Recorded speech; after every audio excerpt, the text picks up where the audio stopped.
Why don't we begin? I think there's still going to be a few people joining us, and I've got a few words that I'd like to use in setup, so perhaps as they enter, I'll be getting through my notes, and by the time we get into some meaty discussion, everyone will be signed on who's intending to. So first and foremost, my name is Peter Sonsky, and I'm a candidate for the American Solidarity Party's 2024 presidential nomination. And I'm really grateful for your joining tonight's family policy discussion.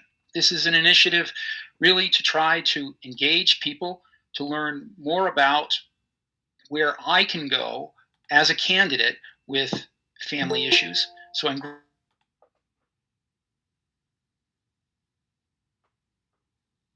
some housekeeping before we start. At the request of some supporters who have been unable to attend because of schedule conflicts, I am recording this session. It's not anyone's obligation to contribute. You're welcome to remain muted. In fact, I'd ask you at the outset, perhaps you could mute when you're not speaking so that we can eliminate any extraneous noises that might become distracting.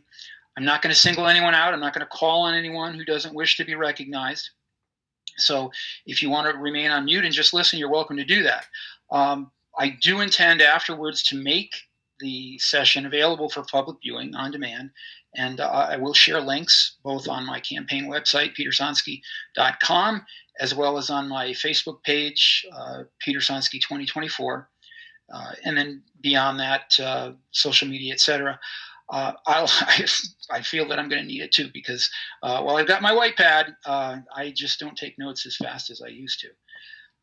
So my ambition is really that this session be very informal. I want everyone, please be respectful of not only the topic but respectful of each other. If you want to talk, somebody else is talking. There is a raise hand utility. Please use that. And if you'd like to comment, I'll grant you the next opportunity.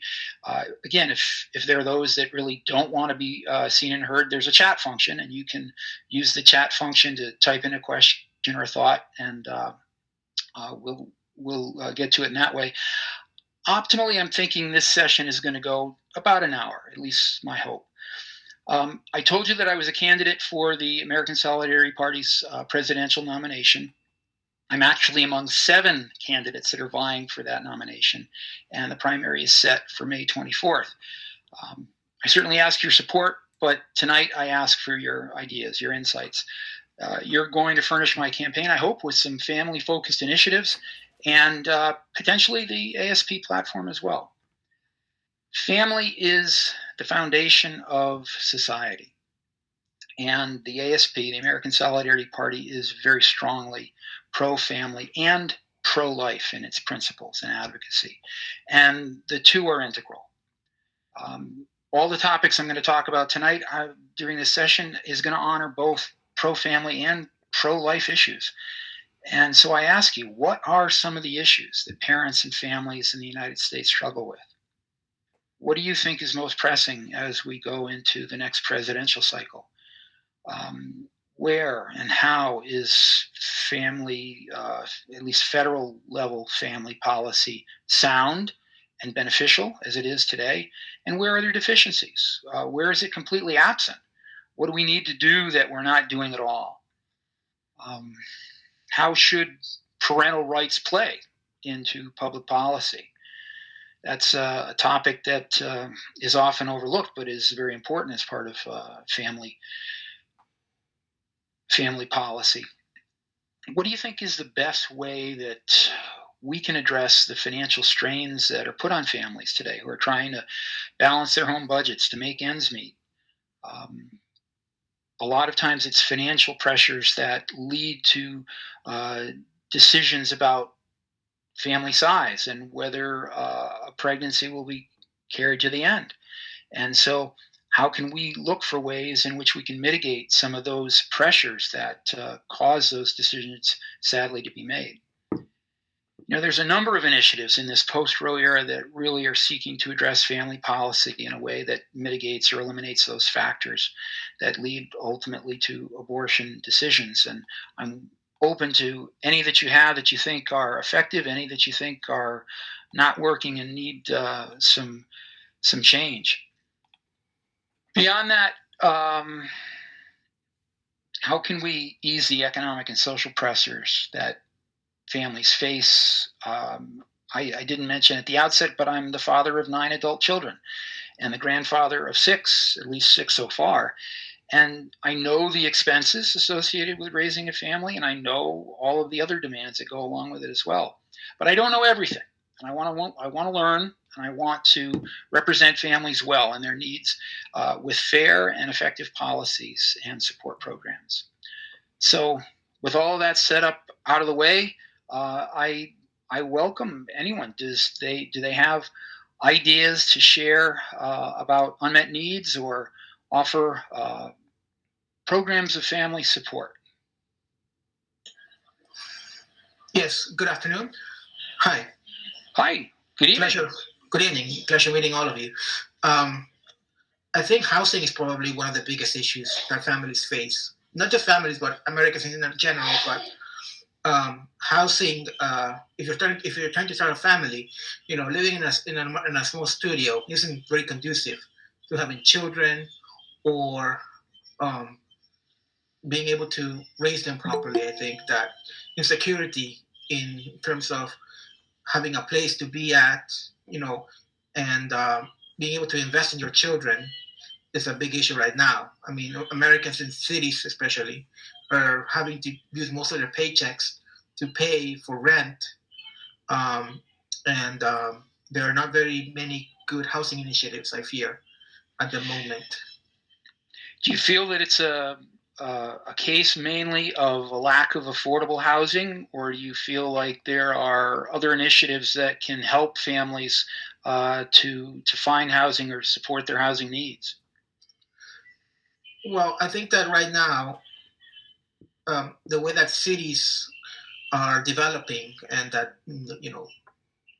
boards are zoning different areas, that affordable housing is not a priority anywhere, and the old American dream of having a house with a picket fence, that's a far, far away vision for most Americans. Right now, many of them would be happy to have an affordable apartment, and not many of those are being built right now.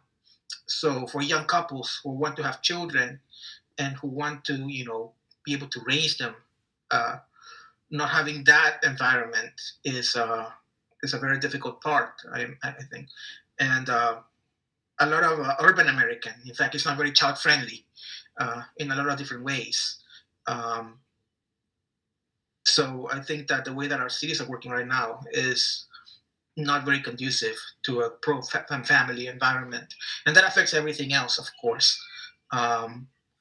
And I think it's just a symptom of a very solipsistic mindset, of a very atomizing way of a lifestyle that's taking hold of the United States, where people just live for their employment. And people cannot think about a family in those circumstances. Yeah, good observations. And of course, being in an urban setting is usually where one needs to be for employment opportunities. But as you point out, the housing opportunities are usually very restrictive or undesirable.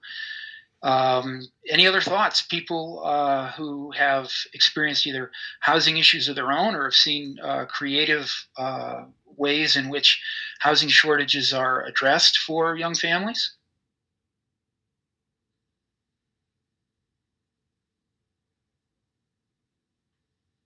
Is there general agreement that housing is an issue that could be addressed to support families? I mean, I know here in Massachusetts, in some of the towns in the Boston Metro West, they have, I guess, zoning regulations about not letting people build on in-law suites and trying to keep as many single-family homes as possible.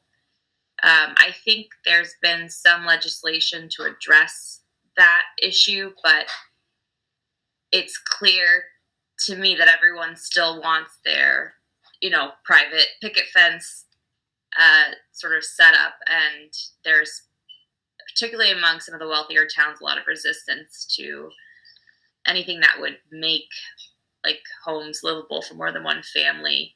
So it's definitely a problem here. I mean, I think it's a problem all over the country right now. Sure, I agree with that. I live in a rural area and have for quite some time. One of the unique dimensions here is that we don't have any public utilities. So there's no public water, there's no public sewer. So each lot has to have its own individual system. So we have a drilled well, and we also have our own septic tank and leaching field. So by nature, our lot is a little bit larger because it has to comply with regulations to meet those sanitation standards. But at the same time, it also means that areas can become more exclusive, and communities will require larger square footage in homes for zoning because in a rural area, they want to be able to bring in as much taxes as possible. So here, density home or multifamily housing is almost unheard of for the reasons that I spoke about. And, I recognize the needs. Laura, in the case you bring up, obviously we've got situations where people are wanting to preserve some of the character or the exclusivity, if you'll permit me, of their neighborhoods. And for that reason, they don't want clotheslines, and they don't want unsightly things and multifamily units that are going to create more noise and density and bring down the neighborhood, so to speak. So those are all legitimate concerns. The ASP really stands for an ownership economy, though. It really wants to allow people to have their own place to live, something that they can own and claim as their own. So any creative ideas or experiences that anyone has to share about how they have been able to find housing or seen other projects develop, I welcome those ideas.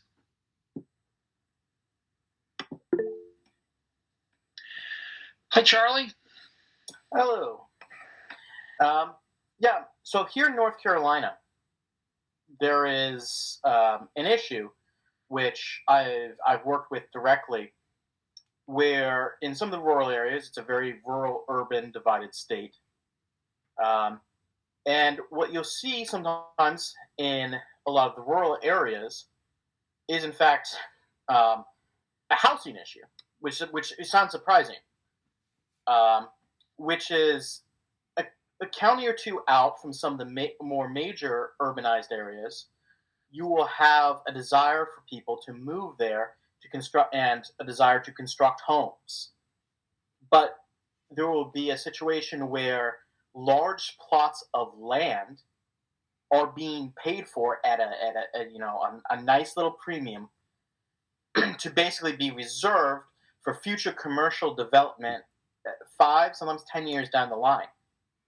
And municipalities and counties will sometimes, decide to hold that for them and to then zone against residential housing development in those areas, prioritizing the commercial development, because they're hoping to attract, a stronger tax base later of people who will be paying higher taxes than younger families or people of lower income backgrounds. One thing that has come up as a workaround, which I've worked with directly, is the huge number of urban centers that do not want to deal with homeless people have arranged at times to move homeless encampments to these lots while they're essentially just waiting for development for 5 or 10 years, which is very obviously not an ideal solution, but it's sometimes the only temporary solution available. But for the homeless, but the larger issue, of course, is that I think that from what I've researched about this, this is not actually a truly exceptional issue to the state. There are significant regions across the country where we have municipalities holding property for commercial development against development for housing and for families. And it's happening not just in the crowded urban areas, but in some of the rural areas too. And I think that our party has a unique opportunity to speak to the a priority for people, a priority for families over businesses for real estate development.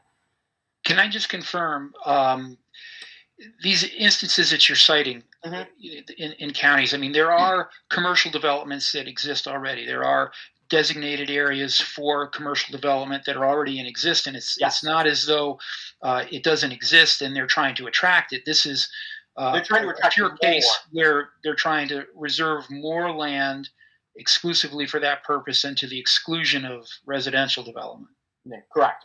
Got it. Dane, welcome. Thanks. You've got a question or comment.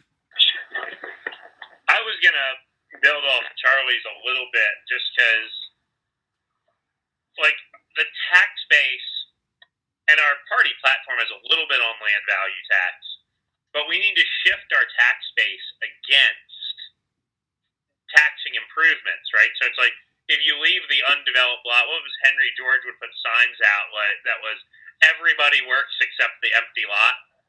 And he put these around New York City on vacant lots that were being intentionally kept vacant in the early 20th century. Obviously, New York City doesn't have that anymore, but that phenomenon's moved to a lot of the country. And then also we look at states that have like low zoning, like Texas. Not to say that Houston has it all figured out, they don't, but their no zoning strategy, I'm not typically a libertarian, actually is more pro-social because it's less open to manipulative lobbying. So. Good thoughts, Dane. Thank you. Bill Fleming, I see you've got a hand up. Thanks for joining us. Yeah, thanks for having me. One of the issues that I wanted to bring attention to was racial justice in particular as it relates to families. We've got a major issue in terms of incarceration within some of our minority communities. We've got an incredible problem in areas with high native populations, and now those women are abused and murdered, and the ways that impacts families. So I would like to see our candidates speaking to specific circumstances of particular groups and how we can support those groups in supporting their families and keeping those families whole so that they can continue to improve their situations. Because whenever you have that family breakdown, regardless of how that looks, it's going to impact the success of their children. So I agree. Bill, can I just come back to you and ask, do you know of any programs that have proven successful in this area? Do you have any particular ideas for how it can be addressed? Not offhand, but as a resource, I would definitely look toward Gloria Purvis. She talks a lot about this issue as it affects the African American community. Thanks, Bill. I'm grateful for you bringing up the topic. Anyone else have any comments or thoughts on the racial justice issue? Marlon? Yes. Well, actually, I think that there's a very nice overlap between our first topic and this one in the issue of gentrification, where ethnic, minority communities are being overtaken by developers and pushed out or being priced out of their own homes, and they have nowhere to go. In my city, I'm astounded that a lot of the development is luxury apartments, and I don't know why, because we don't have that many, that many people who can afford to live in those places. And I live in an ethnic community, a very well-known neighborhood. It's been affordable for a long time. Generations have lived here comfortably, but now that's becoming more and more difficult. Rents keep going up, and people have to move out to less dense areas, but less dense areas also have less employment opportunities. So if you're starting out with a family, having an income to support your children is going to be more difficult. So in that sense, I think that there is some overlap in that regard.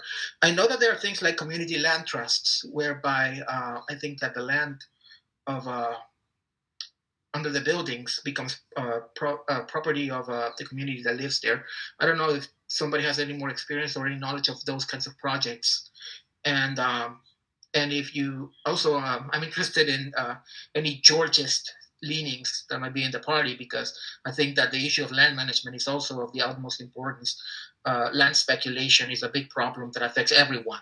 Of land being basically laid fallow, not being put to any use in order to increase its value later on the line when there are people who need it now. So if anybody has any knowledge of that, please do share.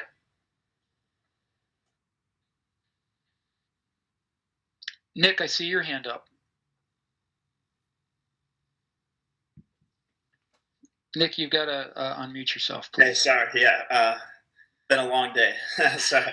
One thing I wanted to mention is I've read about and heard about in many urban areas, one of the factors that's causing housing prices to just skyrocket, and it's taking housing options off the table for families, is the proliferation of these short-term rentals in large cities, especially cities that have a lot of tourism. Like New Orleans, for example. There are so many formerly mostly residential neighborhoods that are just full of houses that are being used as Airbnbs. And I'm not, and I'm guilty of this myself. I've used Airbnbs; they're convenient, but I think it's more important that we preserve the character of these residential neighborhoods and allow families to be able to afford a decent place to live in an urban area. And so I don't know about 100% getting rid of these kinds of places, but at least possibly using zoning regulations to curtail where you can operate a short-term rental property. Interesting thought.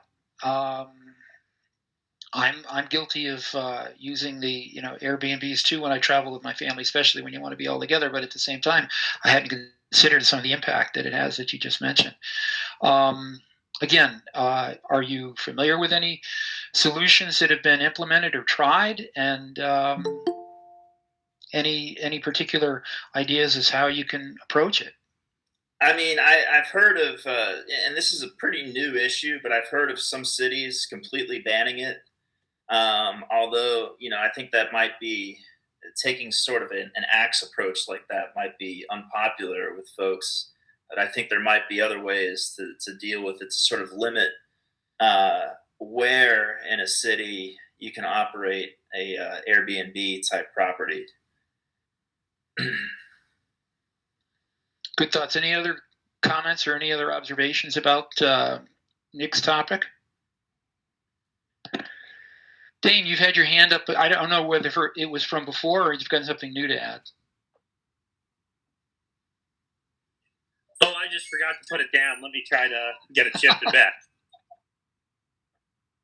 Terrific, thanks. Okay, so we've been talking a lot about housing. Any other ideas about housing? I see Charlie's offered something in the chat. Airbnbs could be a good example of a presence which is both residential character impact and an affordability impact, two things which sometimes are elsewhere at odds with each other. And I like finding issues where we can thread needles. I like your phrasing in that one, Charlie. Other thoughts on housing? I'm really intrigued by this. It's not a topic that I've heard before, and it's obviously one that's very popular. Lauren, you had your hand up earlier and you put it back down. I don't know if it was something that you heard from somebody else that answered or offered what you were going to. Well, it was in regards to Bill's comment about racial disparities in families, kind of a different topic, but than housing. But it is Black Maternal Health Week, and one of the things that the Women's Caucus in the party has been talking about is sort of drafting like a maternal health plank. And I know I talked to you about a few of these ideas, and in this I really like this Post-Roe Future website that you shared with us.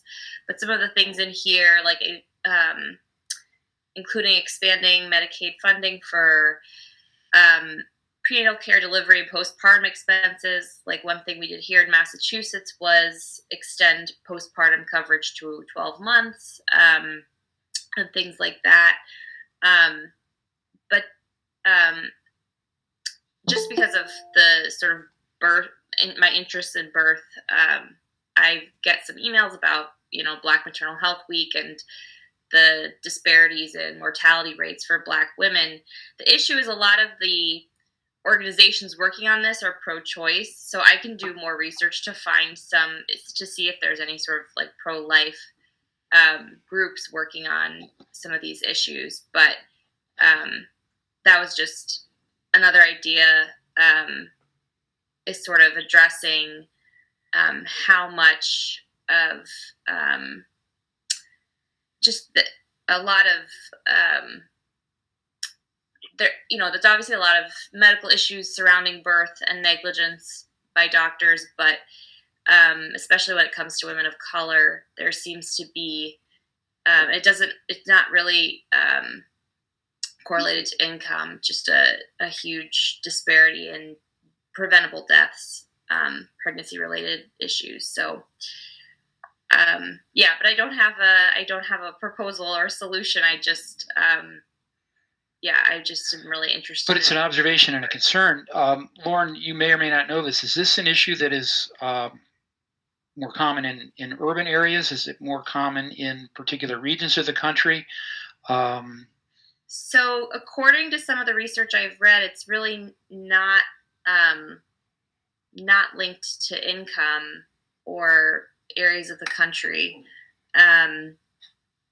It does seem to be a racial issue and like a racism issue. And I don't know that I would necessarily agree with all of the solutions proposed by some of the people that I've read about this from, but I think highlighting care for mothers in the post-Roe era will be a huge part of what the ASP is going to be doing. But yeah, I do think that some of the ideas on this website that you sent are really going to be important for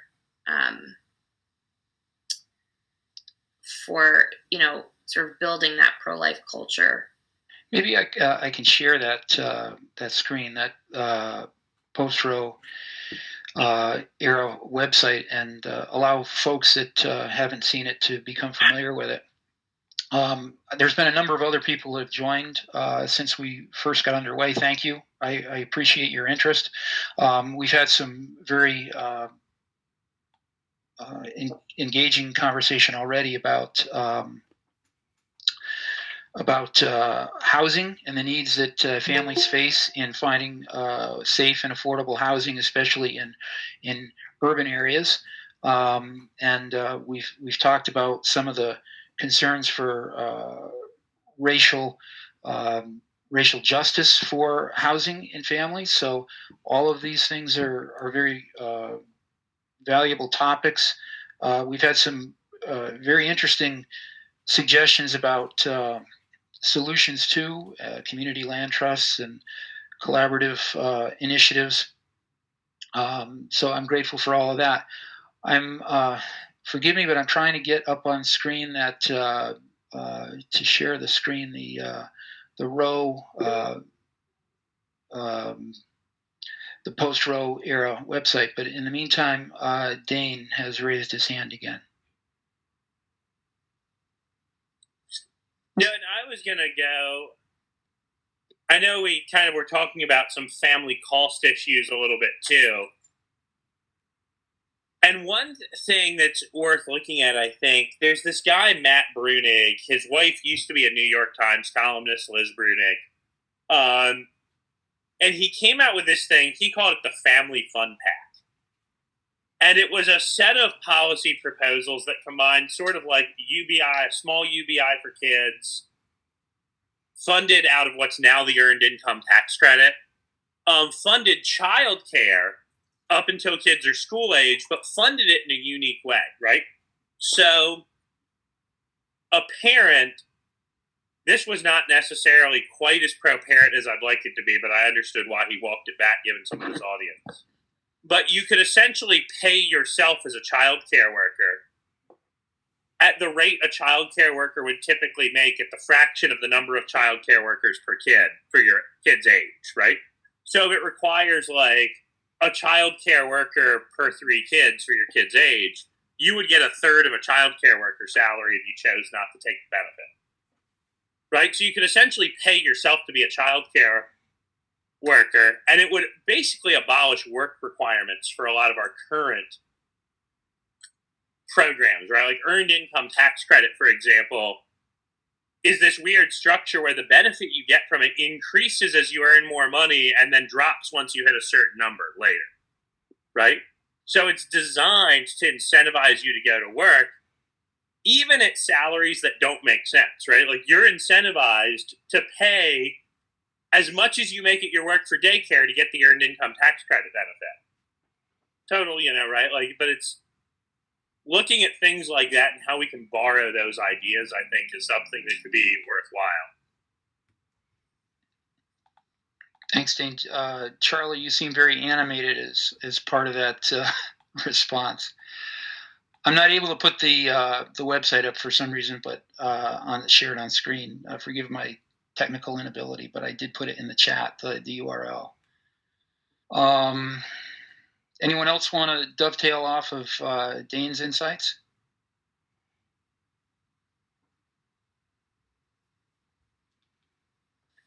All right. Sorry. Lauren, go ahead. I was just going to say that I think what he's talking about, the Family Fun Pack, is a good example of on the website where they talk about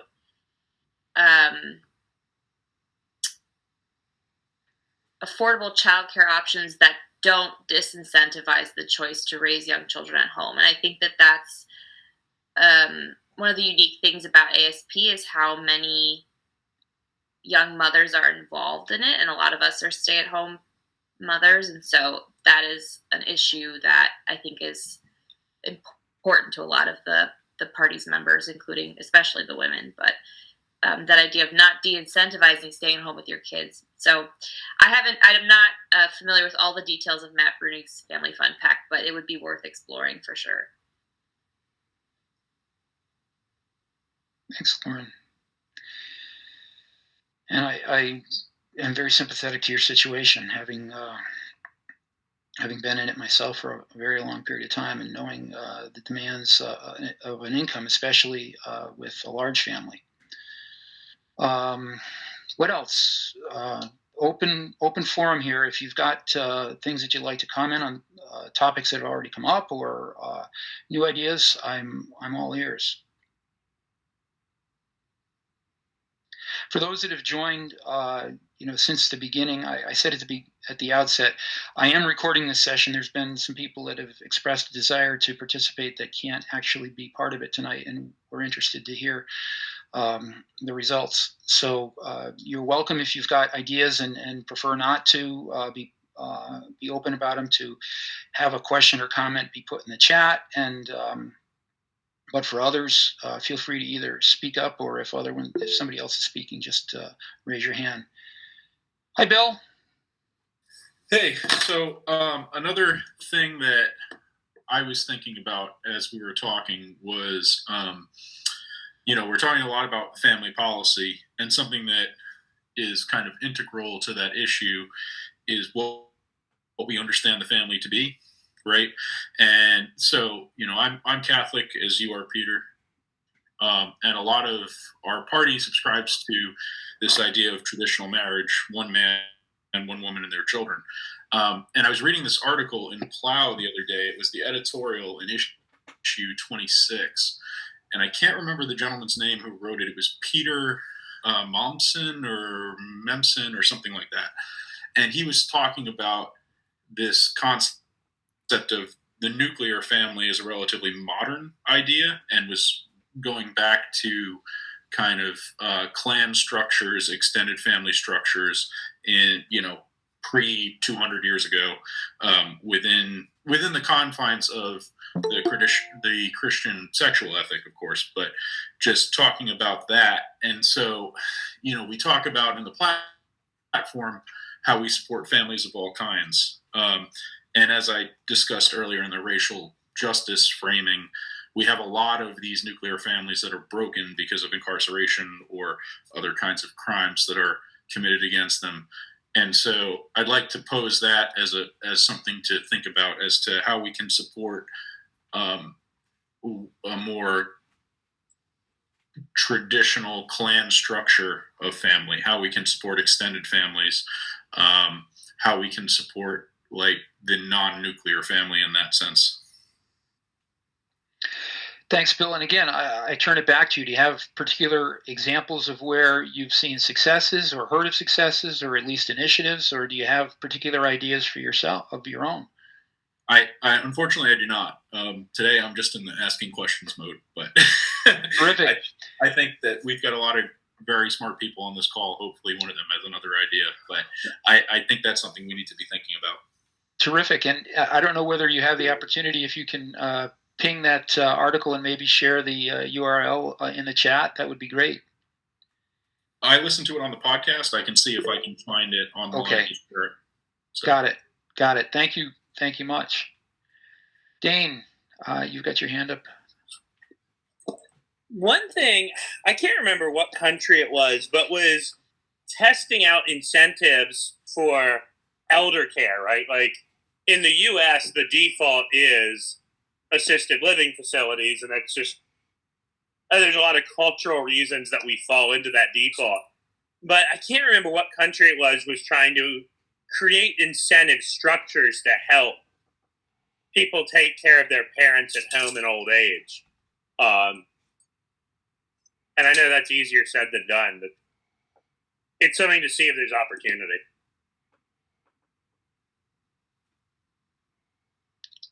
Charlie? Yes. Thinking about this concept of supporting the extended family.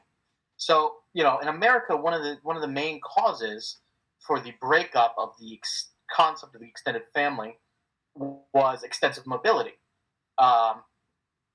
And contrary to popular wisdom, Americans have never been less mobile. But, the average American lives 18 miles from their mother. And that over the course of a couple generations is going to bring families back together. But the issue there is the fact that and the reason why people often don't know this is the people thinking about this went to 4-year universities and then went and started professional careers, oftentimes many states away from their original families. So they think of mobility as normal. When it's increasingly becoming something exclusive to strivers, to the people going out there to achieve big things with their careers and their education. The main issue is the fact that extended family is still very normal among large sections of the American, Hispanic immigrants or any other recent immigrant group where the family immigrated together. You see it quite a bit. The issue is mostly in trying to support them where they are, right? So a lot of our policies that we already have, but we look also to strong towns, the idea of trying to create stronger local economies and policies that limit the access of the global corporation or the global state to break up local communities, because those local communities oftentimes are the heart and core of what allows extended families to thrive as families, as opposed to tearing each other apart over money or anything else as their conditions get harder, which is oftentimes what we see in first or second generation immigrants as they're torn apart. That's my thoughts on the matter. Thanks, Charlie. Marlon, you've got a follow-up on that.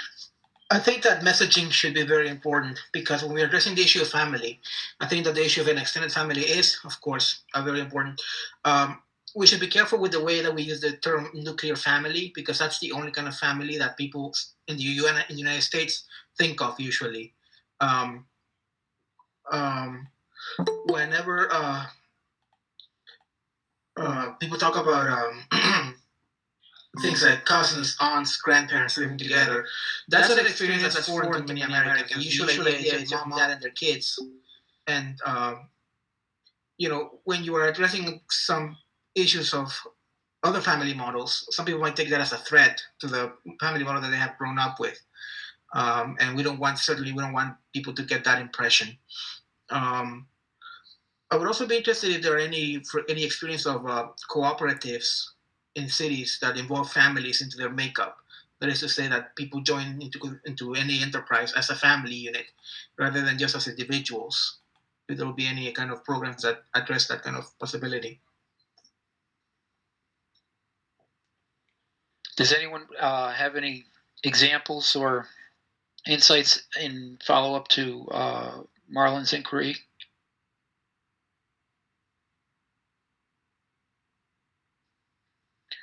I'm making note of it, Marlon, and to be sure, it's something that we can look further into and see if there are examples that have been successful, or at least initiatives that have been undertaken.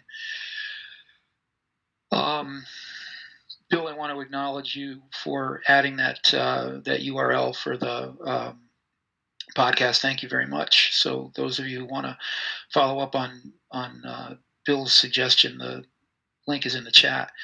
Lauren, you had your hand up there briefly. Did you want to add something? I was just going to point out that two of these things we've discussed now, related to what Bill and Dane just mentioned, have involved some kind of paid care work. So whether it's caring for an elderly parent or caring for children, some way of incentivizing, like Dane said, keeping elderly family members in the home, sort of expanding that. Anyway, just an observation. No, it's good. It's valuable, and it ties in with what we've been saying. I'm also wondering, Marlon, how this equates with the issue that you raised at the outset about finding that optimal housing, because to be sure, with larger family units, obviously the need is greater, the cost is greater too. Matthew, thanks for joining us. Glad to hear from you.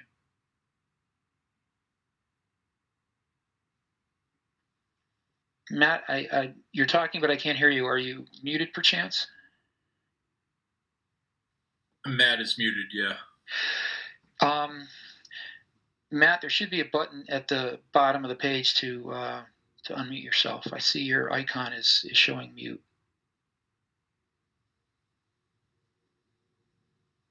I'm not sure if there's a way that I can unmute you. No, it's not the software. It might be the headset. Oh, okay. Is that possible, Matt? Is there something about your headset that might be muting you? Is it something that you could either possibly eliminate the headset or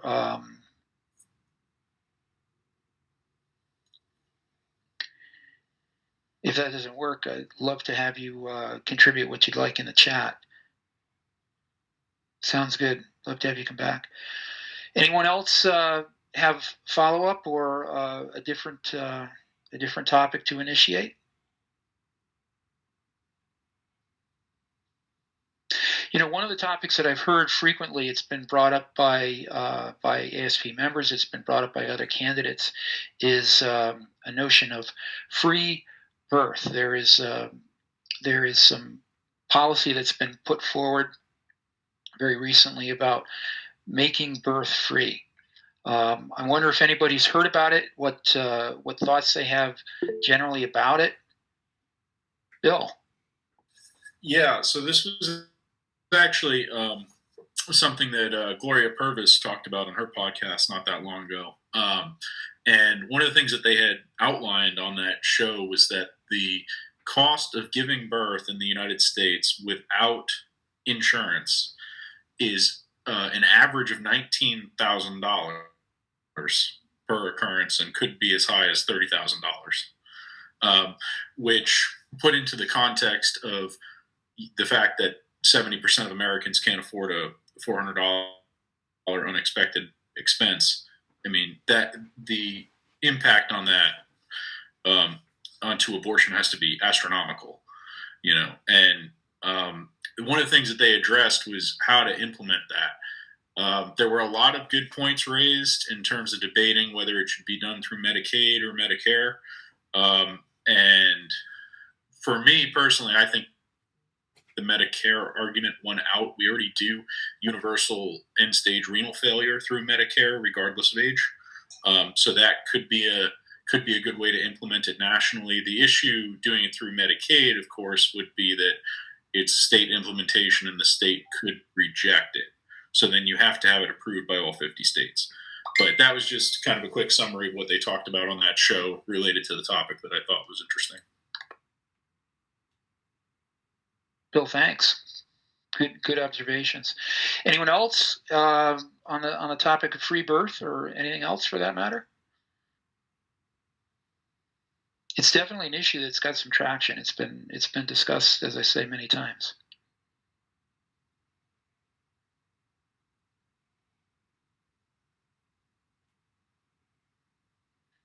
Okay, so I turn it to the floor again. Is there anything else that people want to bring up?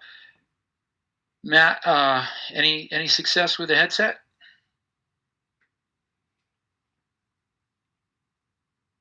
Not yet. Gotcha. Matt, can you put the question in the chat?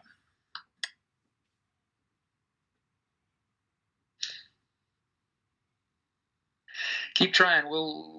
We've got some time, Matt. We'd love to hear from you if you can get it sorted out.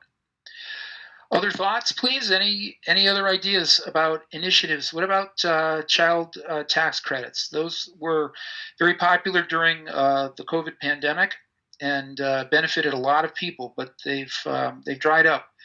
What are your thoughts about that? And I just saw another item come up in the chat, so I'm going to steal a look at that while anyone has any ideas about child tax credits.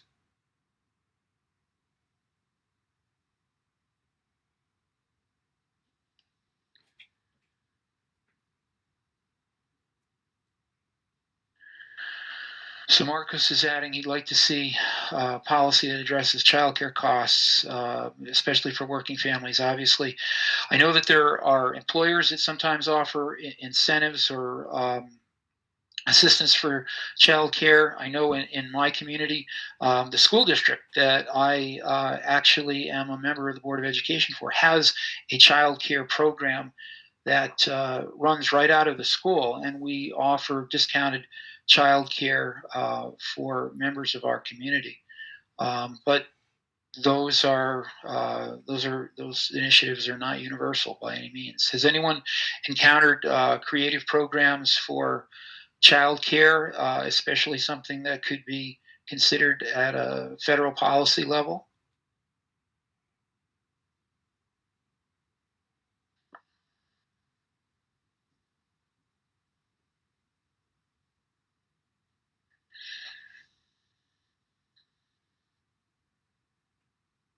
Okay, anything else? Does anyone else have other particular ideas?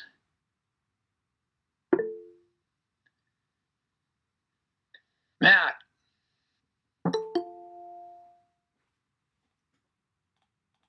Still not hearing you, my friend.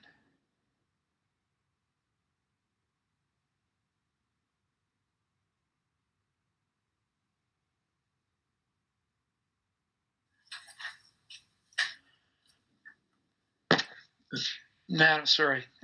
Keep trying, my friend. Hopefully we'll get you. Anyone else? Peter, we've had one or two more people come on, so it might be good to just make the announcements again about what we're discussing tonight. So, Sure. Thanks for the reminder, Bill, and thanks for those who have who've joined us since we began. We've been talking about family policy. My name is Peter Sonsky. I'm a candidate for the American Solidarity Party's presidential nomination for 2024, and I've set up this forum so that we can talk about family policy on a national level. What deficiencies there are, what absences of policy there are that need attention, and two, where federal policy exists that's been successful, and if it's not federal policy, it might be local or state policy that could be implemented on a federal level. All ideas are valid. All questions are welcome. All insights.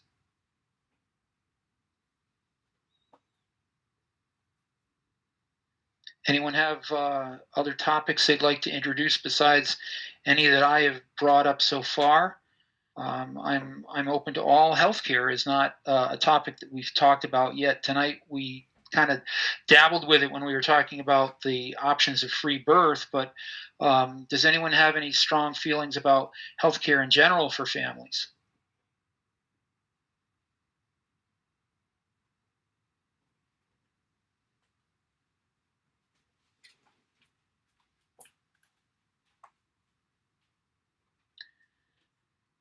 Okay, so we've talked about child tax credits. We've talked about child care opportunities. I've made note of that. Marcos.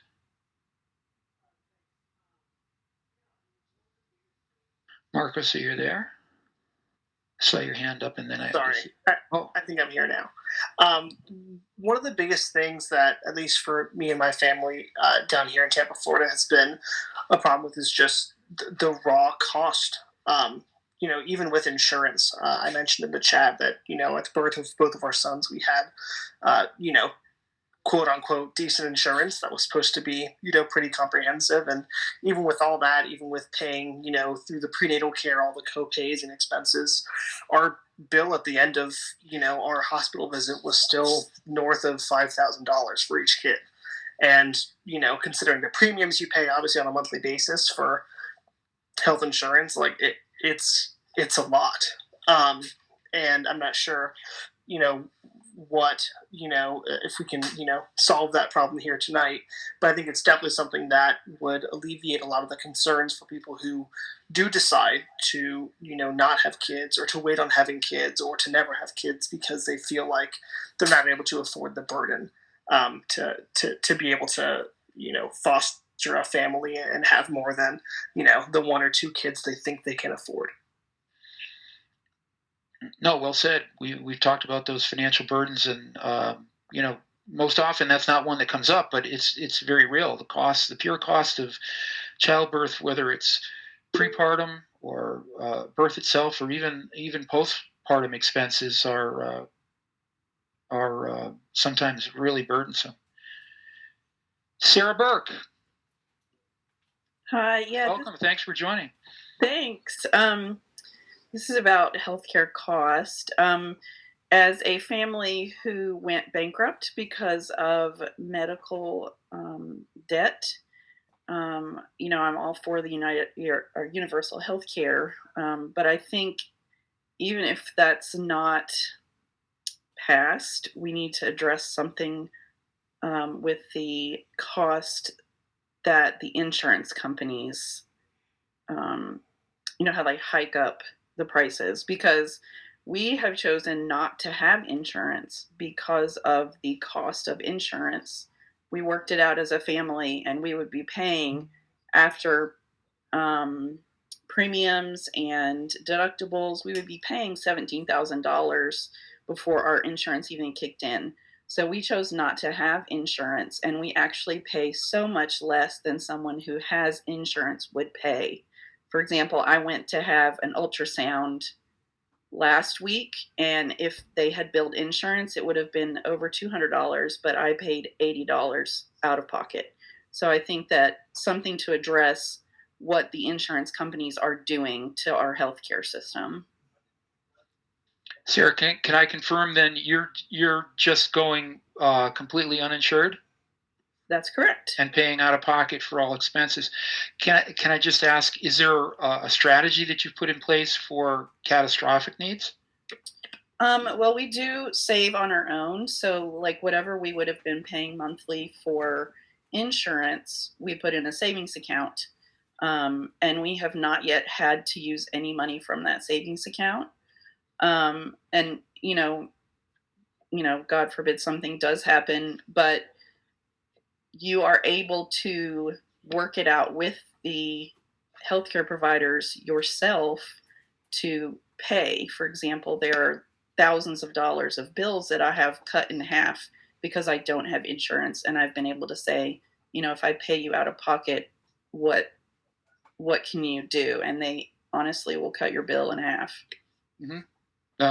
So you've basically gone to kind of a self-insurance situation, but I sense that your preference would be to have something that you could rely on, where you didn't have to stash all of this savings for the catastrophic loss.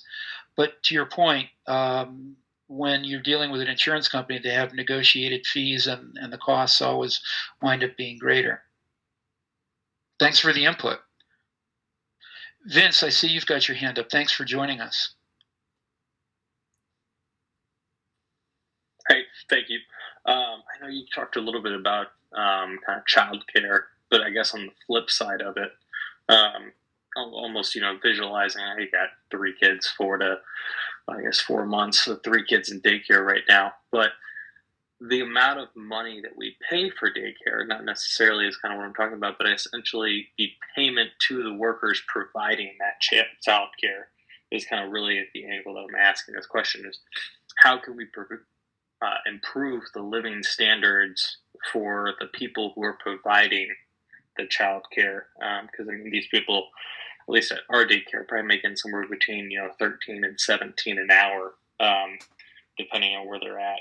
And from the restriction standpoint, at the state level and the federal level, that you can only watch so many kids, depending on the age they're at, and that's kind of one of those, I guess, triggers or throttle markers on being able to get payment. Love your thoughts just on improving the living situations and the living wage of those people providing daycare. Sure. Do you participate, Vince, in a private daycare, or is it a commercial daycare? A private daycare. Okay, so local with a couple of employees that are handling, just out of curiosity, about how many youngsters a day? I think they have about 120 in total. Wow, that's a big private daycare. They still need to hit state regulations. Sure. But yeah, just a Catholic school daycare. Oh, interesting. So affiliated with a school. So not necessarily affiliated with a school, affiliated with a church. There's no K through 8 attached or high school attached. Got it. Interesting. Bill, you had your hand up. Any comment? Yeah, just jumping off of what Vince was saying there. I have not found myself fortunate enough yet in my life to have my own family, but I have friends who are evaluating whether or not that they can have children, and some of them are daycare workers, and they spend their entire day taking care of other people's children, and they do not feel that they have the financial security to raise their own children. So I think that's a super important issue that we need to be addressing, is the living wage issue. Mm-hmm. And I think that's not limited to daycare. There's plenty of other occupations out there that are not enjoying a living wage. And I think even some of what Lauren mentioned before about the costs and the ability for being a one-wage family are very limited these days. So valid points. Any ideas? Any thoughts? Or just a topic to make note of?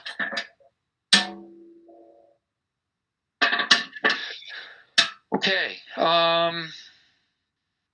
Daycare co-ops, Marco says. Co-ops. We are about an hour in. This is kind of about the duration that I had expected to go. Matthew, I know you wanted to contribute. Just thumbs up or thumbs down with your audio situation. Any improvement? Is testing? Can you hear me now? I can. Welcome. Okay. Thanks. I don't want to extend this too much farther. If you wanted to wrap things up here, I know you said 9:30 was kind of the set ending time. Not a hard out. But just to piggyback off of some of the latest comments, I know here in New York State, I don't know if there are similar things in other states, but the daycare providers can be subsidized for food with the similar subsidies that are provided to the schools for school lunches. Similar program. I think I can't remember if it's a state or federal program that does that, but I know that our daycare provider, when we had a daycare provider, was getting that subsidy, and I think that's something that would be beneficial in other states if that's not already happening. Can I ask you more specifically, how is the subsidy applied, or how does one receive it? Well, it's per child, and it's based on the presumption that they're going to be providing meals to these children every day, and they take information. There's a form that the parents have to fill out each year to have this renewed or verified somehow. I'm not too keen on the specifics of it, but I know that it's, I think, helpful to daycare providers.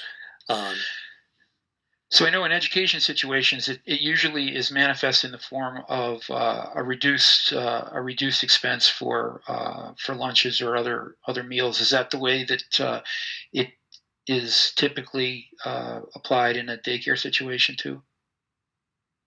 Well, I know for our daycare provider, they just figured in the cost of meals to kind of the daily rate, but I don't know, other daycare providers may have figure that as a separate charge. I suspect that the normal thing, the prevalent practice is just to figure the cost of meals into the daily expense, the daily charge, and so it's in effect serves as a subsidy for the daycare providers. Thank you, Matthew. Bill. Yeah, I just kind of wanted to follow up on a couple of different topics we talked about earlier. So I know I had brought up the issue of extended family structure earlier, as well as we were talking about healthcare costs and all the things associated with that. One of the things that I would like us potentially to focus on, not that I think that this can be fixed in a simple way, but the way that our health insurance industry is dominated by these corporate structures, and they have this one-size-fits-all kind of policy model. We have, as an employee, you have multiple options as to how you pick your health insurance. You can insure yourself, you can insure yourself and your spouse, or you can insure yourself and your spouse and your children. And often they don't penalize large families for that, which I think we should be grateful for. But it also doesn't allow for those other alternative family structures that we should be supporting as the American Solidarity Party. And, if you have a single individual taking care of their parent, or you have, grandparents taking care of their grandchildren, those kind of alternative dependent situations are not always accounted for in those models. And so unless we actually go to radically changing the system itself, if we want to operate within the confines of what we currently have and make that kind of moderate progress on those issues, how do we better reflect, the provider-dependent relationship without having arbitrary definitions of, spouse or child versus like my elderly parent is dependent on me or my grandchild is dependent on me. Interesting. Good thoughts. And obviously we've got Medicare, which is a system that applies to most that are in the elderly range.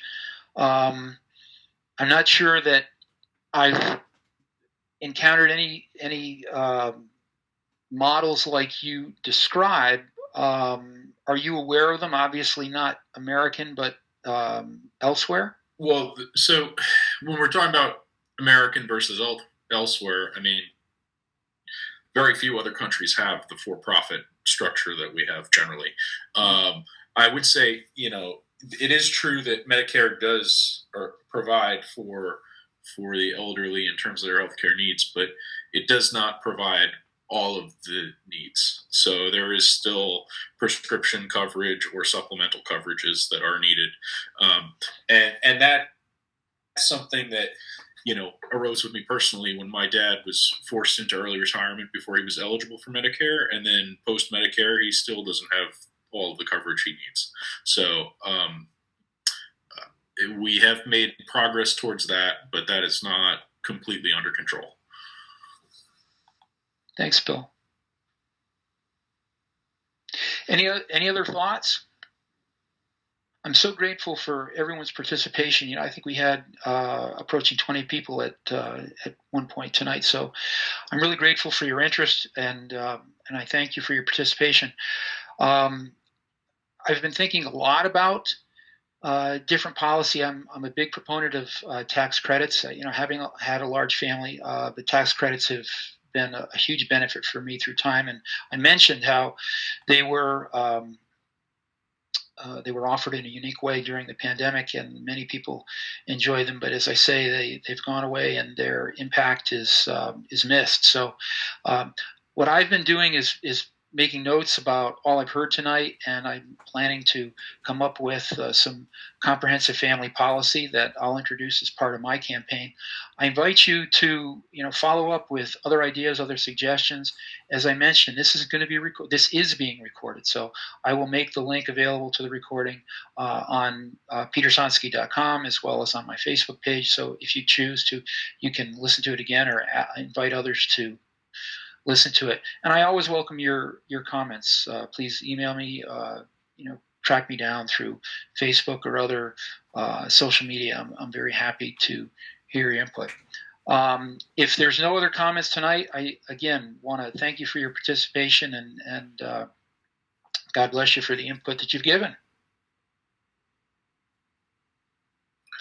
Thanks much. I hope to do this again, and if I do, I'll certainly let you know, because you've been a big help tonight. God bless everyone. Thanks so much. Peter. God bless.